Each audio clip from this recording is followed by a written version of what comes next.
What type of content should you actually provide your audience? Hey, my name is Bob Seebohar. I'm the owner of Energy Performance and have been a sport dietitian and exercise physiologist for over a quarter century now. And today I want to chat in this video about content, but specifically, what type of content should you actually be sharing? Now, obviously, there's going to be people on both sides of the fence here. I'm going to share my opinion because this is actually what has worked very well in my business. But here's the thing. I didn't start out doing this because if you've been listening to these videos, you know, and probably the reason you are listening to these videos, you know, we are not trained in marketing and advertising and sales. We are trained in nutrition, health, right? We want to improve people's lives through improving their health, their longevity, their fitness, whatever, right? So we don't really know about these marketing strategies. So usually what we've done in the past with our content is just little snippets of content. So I call that low value content. So maybe like, top three things you should do to prevent getting a cold or to boost your immune system, or like just little plugs, right?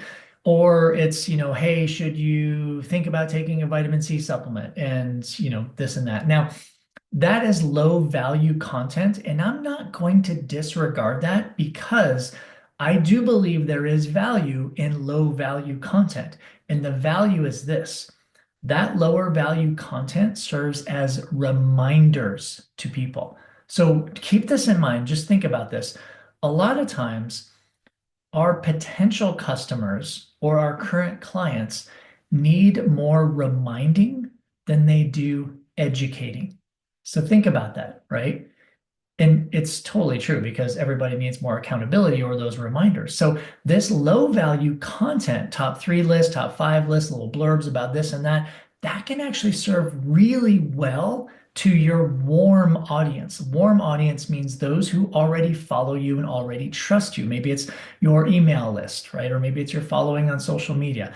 They already trust you. They know who you are. You don't need to make as much of a connection and a relationship with them. And they need to be reminded not only about these little snippets, but they need to be reminded about you. So that low value content absolutely serves a purpose. But if you're only delivering low value content, that is how new clients will associate how you do business.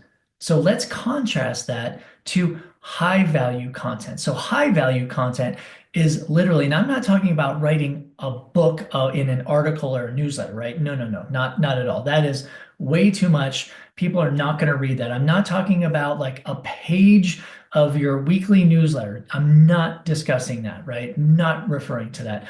What I'm talking about is high value content that people can actually use right now. So when you're writing or delivering or videoing this high value content, be thinking, kind of turn the table a little bit, right? Be thinking, what is it that my potential or future clients are having a tough time with, or they want to understand more? And not just like we want to understand it, right? Oh, we read an article or research paper, like, oh, that was cool, that was great. Our clients, our potential customers don't want that. They want results and they want to know how you're going to provide that to them with this high value content. This is where you actually get a little bit more into describing a little bit more of your philosophy, your system. By the way, if you don't have those developed yet, you absolutely need to have your philosophy and nutrition system, i.e., how you're going to not only manage your knowledge and how you're going to portray that to people, but how you're going to deliver it, right? So there are other videos on that, so I won't take our time here. But back to this high value content. You want this high value content to be useful immediately. So for example, I write a whole bunch of articles, do some videos on social media for people, and I do have some low value and some high value, and they have different purposes, right? My high value content are things like quick start guides, recipe books, like mini recipe books, completely free, right? Because again, we want to show our potential customers the value that they will receive if and when they work with us. So if I'm always putting out a top five list, that's what they're going to associate us with, right? Oh, this person just develops those or gives me those short, quick little messages, but I don't need that. I really need to change my behavior. I need to lose weight. I need to, improve longevity, whatever it is. I need something deeper. I need someone who really cares and digs deeper into improving my health.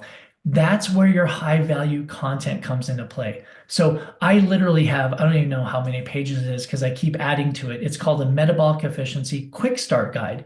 And even though it's called quick, it's not really quick because it's pages and pages of it's kind of like it is an ebook, but it's kind of like a almost a short story, short novel where it's going to take commitment for these new people to actually read, but they are going to learn a ton. In fact, I put so much great information in there that they could actually use all by themselves, right? So it's not creating, don't get me wrong here. We want to attract new clients and new customers. And I get this feedback from my mentees all the time. Well, if I just provide high value content and show them how to do it without me, they're never going to hire me. That's absolutely not the case. They will hire you eventually because they associate you with high value because you've delivered their high value content.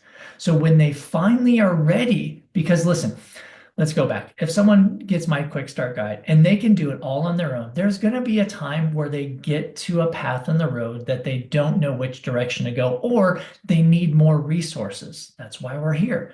They will always need more resources to help them. So when you are trying to provide that education to new clients, you want to make sure it's your best stuff. Put it out there, spend some time, like be proud of that. Because remember, for your new clients, your cold audience, these are the ones who have no idea who you are. First impressions mean a lot. And you don't want your first impression to a cold audience to be just like a top three list. You want it to be meaningful. You want it to be able to be useful for them immediately. And listen, if they go out and do it on their own for a while, that's actually fantastic. That's what you want to do. In fact, I would start with that goal in mind. You've always heard begin with the end in mind by Stephen Covey, right? What do you want in the end? Well, eventually you want them to come to you, right? But you need to develop your high value content with that in mind.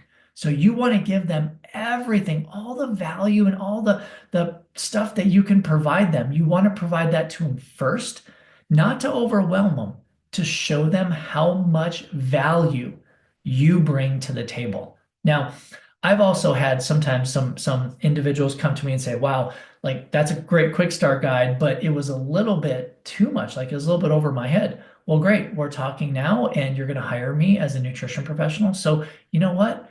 It's going to work a couple different ways, right? And I'm not saying you're going to provide this content to confuse someone, but maybe they feel overwhelmed to where they have to hire you earlier than later.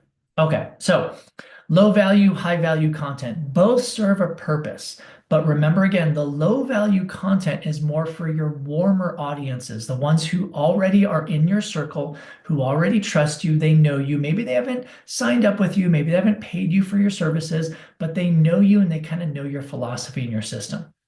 The high value content is made for your cold audiences, the ones who have no idea who you are. You need to make a great first impression, you need to wow them, and you also need them to associate your high value content with the services that you provide, which are high value.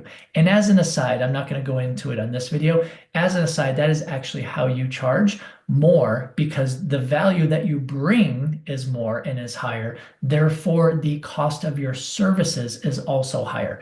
And that will be a topic of a future video because I don't believe a lot of nutrition professionals, unfortunately, price their services correctly. So low content, high content, and low value content, high value content. Hopefully that helps a little bit. Think about it in the kind of in the context of a cold audience and a warm audience. All right. Thanks for listening.